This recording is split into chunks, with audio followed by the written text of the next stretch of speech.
Welcome back everyone. नमस्ते सभी को। आज पतंजलि योग सूत्र श्रृंखला में हम पतंजलि योग सूत्र का 15वां सूत्र समझेंगे। 15वां सूत्र कहता है, दृष्टानुश्रविक विषयवी तृष्णस्य वशीकार संज्ञा वैराग्यम।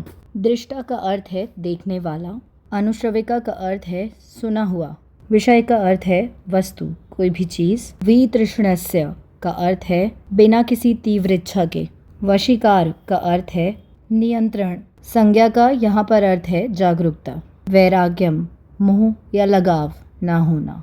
जब हम व्यक्ति हमारी सभी तीव्र इच्छाओं से मुक्त हो जाते हैं, ऐसी सभी इच्छाएं जिन्हें हमने अपनी ज्ञानेंद्रियों से अनुभव किया हो या फिर सिर्फ सुना हो, चेतना के उस स्तर को ही वैराग्य कहते हैं। बस इतना ही है 15वां सूत्र।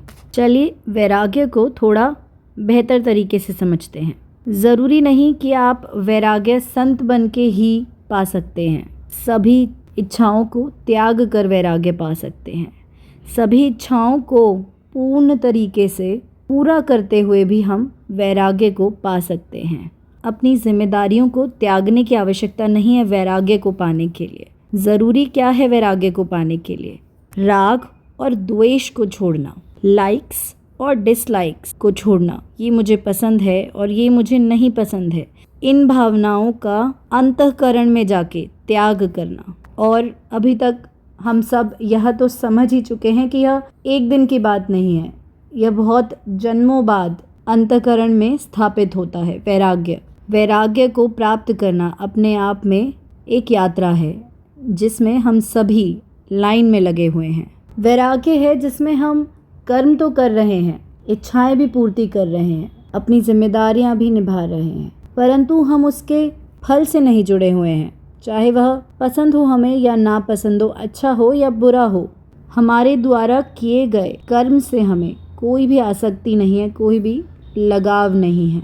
वैराग्य के अभ्यास के लिए हमें कुछ छोड़ना नहीं है, हमें अंदर से शुरू करना है, अंतःकरण से। इस बात से कोई फ़र्क नहीं पड़ता कि हम कैसे लोगों के साथ हैं, कैसे कपड़े पहने हैं। फ़र्क पड़ता है कि हमारा भिन्न भिन्न चीज़ों के प्रति, लोगों के प्रति, जीवन की हर स्थिति के प्रति क्या बर्ताव है, कैसा नज़रिया है। वैराग्य हमारे मन को शुद्ध और शांत करने की एक प्रक्रिया भी है। एक साधक के जीवन में वैराग्य एक ऐसी स्थिति है जिसमें वह सम रूप में रहता है, चाहे कुछ अच्छा हो चाहे कुछ बुरा हो, उसका दृष्टिकोण नहीं बदलता।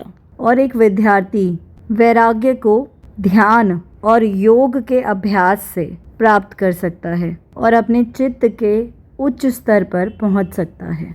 यहाँ तक सुनने के लिए धन्यवाद। अब कल जारी रखेंगे।